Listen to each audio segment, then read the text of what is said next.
The animated Invincible series brings several changes compared to its comic counterpart. Over time, perspectives on what's considered funny or appropriate have evolved, as have the portrayals and actions of certain characters. While the comic series remains a standout in its genre, some characters felt a bit outdated. Amazon Prime Video's adaptation has managed to modernize and add depth to these characters. With that said, let's dive into the characters that simply made the show better. William Clockwell starts off as Mark Grayson's best friend, portrayed as a classic dude bro who's more interested in chasing girls and skipping out on school to play video games. Beyond being Mark's best friend, there isn't much depth to his character. While he does experience some growth later in the comics when he comes out as gay, it often feels like it's treated more as a joke than meaningful development. In the animated series, William is openly gay from the start, which is a refreshing and positive shift for his character. This change adds emotional depth to his relationship with Rick during their college years,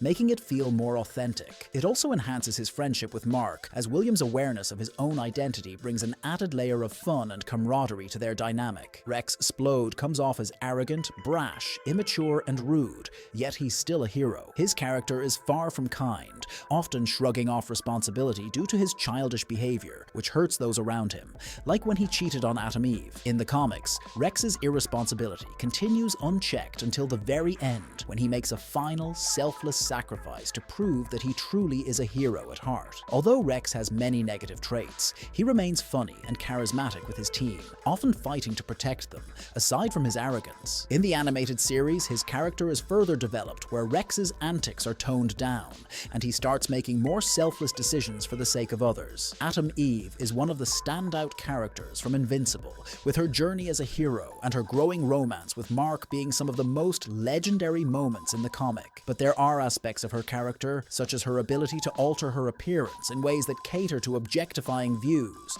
which may be better left out of the animated series to ensure a more respectful portrayal. The animated series has steered clear of Atom Eve's sexualization, focusing instead on exploring the origins of her powers and how she uses them both as a hero and in her everyday life. Her evolving relationship with Invincible is also highlighted, reinforcing her as a strong, independent female character with a compelling story that viewers are invested in. Amber Bennett receives a lot of undeserved criticism in the animated series, often due to her more active role in expressing her emotions. In the comic, Amber's character is much more reserved, mainly serving as Mark's girlfriend and enjoying the benefits of being with a superhero. This passive portrayal doesn't give much focus to her own depth as a character, really just limiting her humanity in the story. In the animated series, Amber is shown as a much more relatable and complex character. She openly expresses the struggles of being involved in a superhero's life, while constantly dealing with the fear of losing Mark and having to put her own life on hold, especially as she navigates college.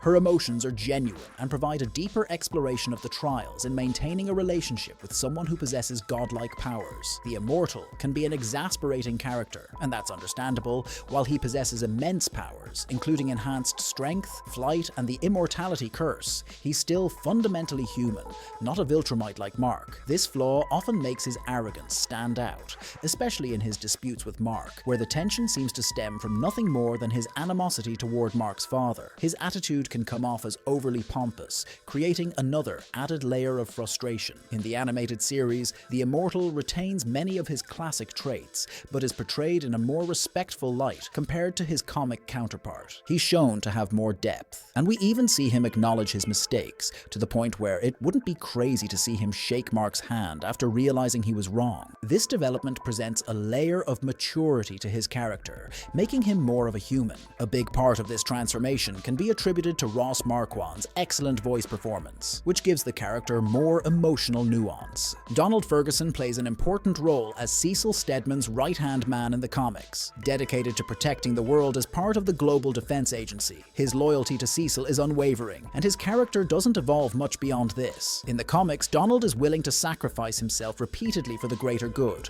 with little focus on his self-growth. His commitment is admirable, but it leaves the right amount of space for deeper exploration on his character. In the series, Donald Ferguson undergoes significant development, something that's largely absent in the comics. Over the course of Season 2, he grapples with the emotional turmoil of realizing that he's been rebuilt countless times and is now more machine than human, over 90% in fact. This realization sort of forces him to confront his identity as a cyborg. This gives Donald a personal lore that contrasts with his comic counterpart, who passively accepts his mechanical enhancements as just part of the job. For those unfamiliar, it might come as a surprise that Alan the alien plays a much larger role as the story progresses. Initially, he appears to be a one-off character, but Rogan perfectly captures the light-hearted nature of the character. His portrayal brings its own charm to the role, and it's clear that there's more to come for this character as the show develops. Debbie Grayson's story is truly depressing, as she fell in love with Nolan, an alien, and had a son,